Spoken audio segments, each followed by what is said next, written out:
What is going on, NPL fans? My name is Frosty, aka the Alpha Like a Rock, and today I'm here to bring you our Week 7 NPL battle. Why is this mic keep messing up? There we go.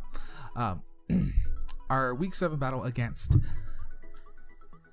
ProfChipBoard. There we go. I always pronounce his name wrong. And his Bristol Bulu. Now, as you guys can see on the screen, he has a really good setup team and probably one of the most dangerous mons in the format in Faramosa. So, but he also, his team is no slouch on it either, as he also does have Porygon Z, which is his Zmon. So Z conversion is a thing this week that I need to take that into account when building. He also has Tangrowth, Zapdos, Zygarde 50%, Empoleon, Nidoqueen, Musharna, Granbull, Jellicent, and Mega Houndoom. So, for the most part, I believe Faramosa is coming because Faramosa does clean work to my team. So I believe he's gonna have. He actually has just a great matchup against my team. My team just does not deal with half the mons he has well. So I don't have a very good matchup against this team. But we're still gonna do it. We're still gonna get it up, and we're gonna start in with our team builder and our first mon that we're gonna be bringing. And our first mon is going to be Razzle, our Crobat. Now this is a Choice Scarf Crobat with 140 in the speed. This is just enough to, if I get knocked off, I still outspeed the fastest mon on his team, which is 183, and then some HP investments and some attack investments. So not a lot of attack investment, but mostly HP investments. Wait, did I seriously? Okay, something must have happened. I was about to say, I was like, never mind. That was actually supposed to be full attack investments because it's supposed to be full attack. I don't know what the hell happened there. But yeah, this is basically just our Choice Scarf set. It's meant to turn in on the let me restart that. I believe he's going to lead with Faramosa. What I want him to know is that my Razzle is faster, though he might already believe that it's scarfed. It's not going to know for certain, as if I would just U-turn out to get chip damage on it, as U-turn still does a clean, I believe, 23 to 25%, which is always really good, especially if it's a Life Orb variant, because then I can switch out, go into another mon, and he would have to then take Life Orb damage. Plus, this would allow me to also use U-turn and break Scarf. Break Sash, so he'd be sashed Faramosa. But that's also what the rocks are for and all of that on one of my other mons. But we are bringing this. It's also going to know Brave Bird and Cross Poison. Cross Poison for his fairy type, and just Brave Bird for stab. He's also going to be rocking Tailwind, so that way if I need to sack it off in order to get something else in that still outspeeds it, if I know I can't win or if I can't beat it, I'll set up a Tailwind, sack this thing off, and then get in like Princess Leia or Alibaba, who are also coming this week. So next we're bringing our Mantine, the Mantine. It's a Wakanberry set. Now this, I have to assume that he knows that Mantine walls physical Faramosa. So his best thing to do would be to bring especially offensive Faramosa, which I am kind of expecting. And one of those would be Hidden Power Electric, as Hidden Power Electric would one-shot this with Faramosa. But so I'm running a Wakanberry so I can get so that way I can get a Scald off, and Scald does a clean 70% just because Faramosa has no defensives at all. But it also allows me to get free Scolds or Toxic or Roost or whatever I need to get off. I'm also bringing Haze this week because, like I said, Porygon Z is a Zmon and Z conversion is a thing. So I want him to believe that he's safe to go for the Z conversion and also run Haze, so that way, boom, he just wastes Z conversion, he doesn't get any buffs, and I can then just put him right back to where he is, or where he should be. Doesn't mean I'll still survive a Thunderbolt after that. I'll probably take a lot of damage from a Thunderbolt, but it is just one of those things, as Haze is here to just ensure that he's going to be there. It's also defensive. I tried running a Rocky Helmet, but the only problem I ran into in testing is that if he doesn't bring physical Faramosa, Rocky Helmet is kind of useless. So I decided to slap on Wakanberry, as Wakan allows me guaranteed to survive one electric attack, including Thunderbolts from Zapdos, from offensive Zapdos. So next we have our Princess Leia, or Tapu Lele. This is a Train Extender. Rocking Protect, should he bring physical high jump kick Faramosa, as I want Protect for that. Also going to be rocking Psychic Moonblast and Nature's Madness, so that way I can just Nature Madness something and Half-Life it immediately. So that's just kind of why it's there. It's just there so that way I can just click it, Half-Life something, and then guarantee a kill on it from something else, or at least guarantee put it in range. and that's definitely what I want. And it also helps with the putting in range. If I were to catch, let's say he wants to bring in assault vested Tangrowth, like fully invested assault vested Tangrowth, it can eat 3 psychics, but if I Nature's Madness it will take at least 1. It will probably be killed on the next psychic under psychic terrain. So terrain extenders there is also to help out Alibaba, as psychic with terrain extender just makes it hit extremely hard. Nothing on his team really takes a psychic well except for the Musharna, but I have another Mon to answer that one. Next, we're going to be bringing Alibaba Omega Alakazam. This is also going to have a protect on it as well, just in case he wants to high jump kick or turn. A turn, no matter what the defensive or no matter what the investments are, doesn't matter. I don't survive a U-turn from it. So, as it is, if he goes for a attack that is a bug attack, I die instantly to this, so it doesn't matter what it is. It's just its attack is so high. But it is going to have Psychic, Focus, Blast, Shadow Ball, and Protect. Shadow Ball just to hit the Musharna should the Musharna come in, and also that's what Nature's Madness is for, is to Half-Life the Musharna.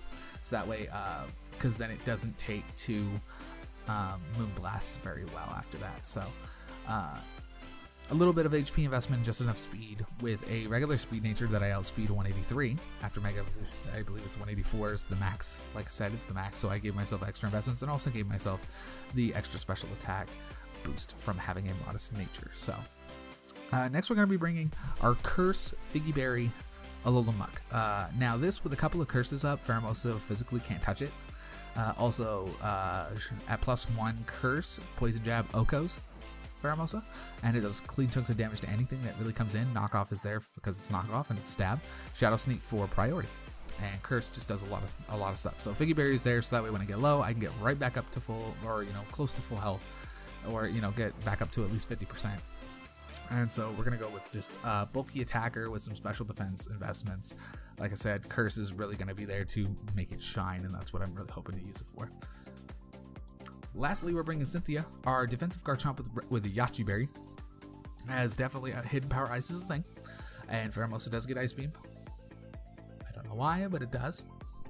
Whatever. So Pheromosa just really not a very good thing for Garchomp, but Garchomp can do some quick damage to it. Plus, it's a Stealth Rock setter. Rough Skin, should it want to be physical, turns only do, I believe, 40-some-odd% to it. And plus, it's going to take Rough Skin damage, which is 12%. Plus, if it's Life Orb, it's going to take another 10% after that. If I get a Dragon Tail off, Dragon Tail does clean chunks of work to it. Earthquake, just for Earthquake, Toxic, so I can toxic out stuff, and then Stealth Rocks for that. So that is the team. We have Razzle, Ghoul, Mantine, Princess Leia, Alibaba, One Night Stand, and Cynthia. So next, I'm going to bring up the match, and you guys can see what happened. Alright guys, here is the match. And as you can see, he did bring the Zapdos and the Porygon Z. He also brought the Cobalion. I wasn't sure about the Cobalion just because I have so many Earth things that could do it, and under Psychic Terrain it does not take Psychics well at all since it's neutral damage. And he did bring Pheromosa like I thought. Musharna did come. I wasn't really kind of expecting it, but it did happen. And then the Zygarde. The Zygarde kind of was in the back of my head whether it would come, but I really thought he would bring the... I really thought he was going to bring Scarfed Nidoqueen, because I thought Scarf Nidoqueen was a better answer to half the team, but that's what he did. He did that, and so let's just see how the match goes, and I'll explain it as everything happens. So I lead off with Crobat. Crobat was always the lead, as he leads Cobalion. Here I had a feeling that he might want to get his rocks up, and if he gets the rocks up, I can't defog them away since I chose to run Haze this week over defog. And so this week I think I just on this one I'm just going to turn. I'm going to do some small chip damage. I know it does nothing to it, but I believe he sets his rocks up as I go into Garchomp, and Garchomp is what I want to do. I want to scare this thing out, and I use that time to set up my rocks as he brings in Quinlan Voss. Here I know the Hidden Power Ice is coming, as you can see. Hidden Power Ice is coming. Let me slow that down. So I knew this thing was going to have Hidden Power Ice when he brought it in. So I just decided I'm going to go for Dragon Tail, so hopefully I can just start Dragon Tailing stuff out. What I'm hoping to do is to get in something that cannot do damage to this thing, or at least not enough damage to me that to matter. So so he does go for the Hidden Power. He does he does have me eat my Yachi Berry, and from there I am going to get a Dragon Tail off. I do connect, and I am going to switch it out, which is good damage, but he goes right into Pheromosa.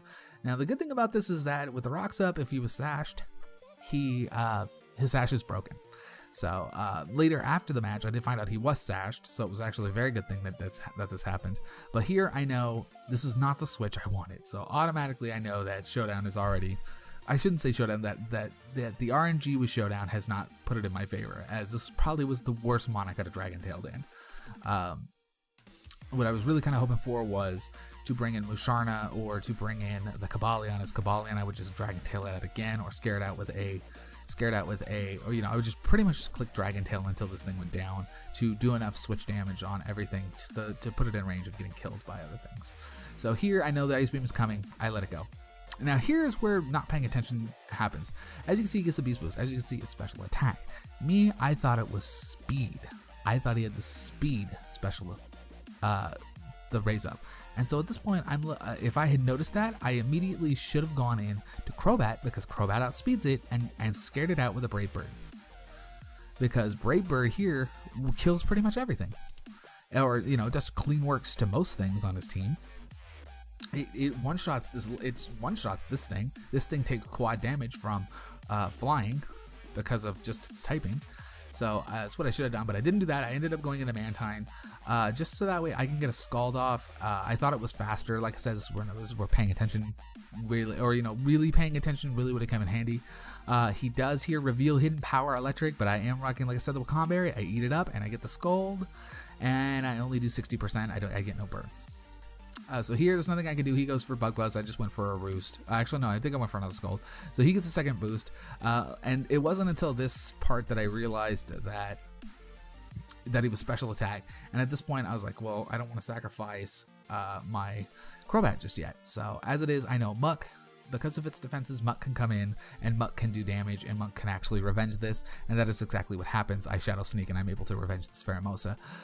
Next, he brings in Zygarde, and this is the only mon he brings in after this, because after this whole battle goes downhill. I know the Earthquake is probably coming, so I switch in to my counter for it, expecting 1,000 arrows, as he sets up Dragon Dance, and at this point, I'm like, okay, there's one of two options that's going to happen right now.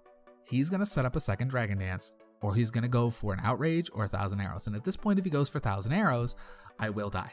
Even if I Brave Bird, I'm still faster than it at this point. If I Brave Bird, I do damage, I take recoil. If he goes for 1,000 arrows, he outspeeds my whole team and I'm dead. So my thought here was to, okay, he's going to go for the 1,000 arrows. I was expecting him to go for 1,000 arrows, and I'm going to set up Tailwind. So I set up the Tailwind as he sets up another Dragon Dance. And at this point, I know the match is lost. There's nothing I can do here, and there's nothing that can happen. I'm scarfed into it. He goes for Dragon Dance. He gets the +3. He outspeeds everything on my team, even under Tailwind. I switch out. I switch into Princess Leia, hoping that he goes for an Outrage. He goes for 1,000 arrows. That's all he has to do. It doesn't matter about the crit. And at this point, I get swept up by Triple Dance, by just 3DD Zygarde. Here it didn't matter. I went and used my priority, but it wouldn't have mattered anyways because of Psychic Terrain. I had nothing. So at this point, he pretty much just sweeps up my team, and we take a huge 5-0 loss this week, and it was bad. It was bad. The prep was great. There was nothing wrong with the prep at all. It's just I did not expect him to be a setup variant.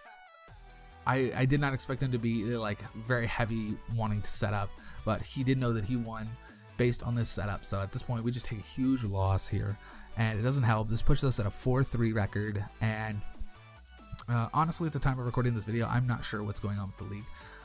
There have been a couple of people that have dropped, and there's just been kind of some stuff about it. I'm not quite for certain what's going on with it. I'm still going to finish it out as we have 3 weeks left.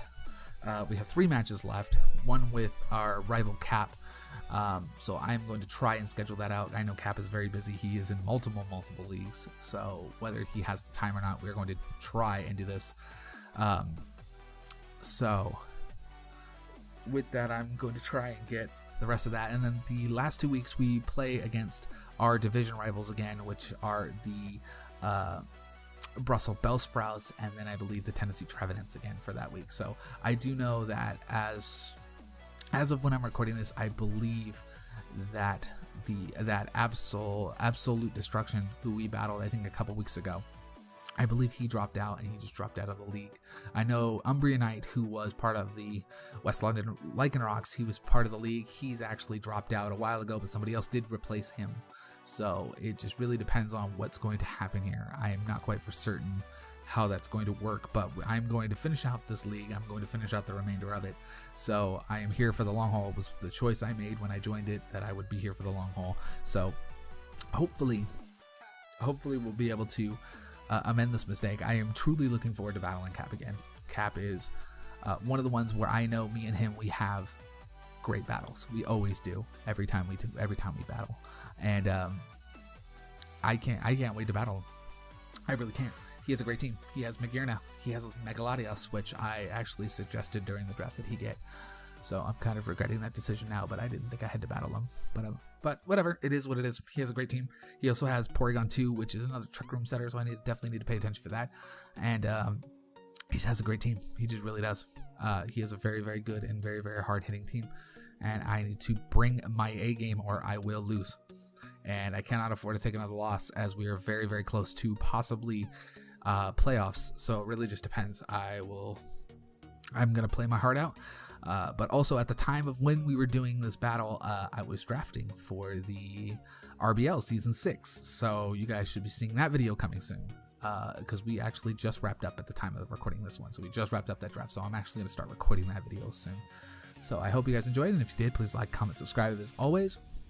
And I will see you guys in our next video when we, in week 7, take on Cap. I'm sorry, week 8. And in week 8, we take on Cap from the Toronto Swap Blue Jays. So have yourselves a great day. See you guys later, all right?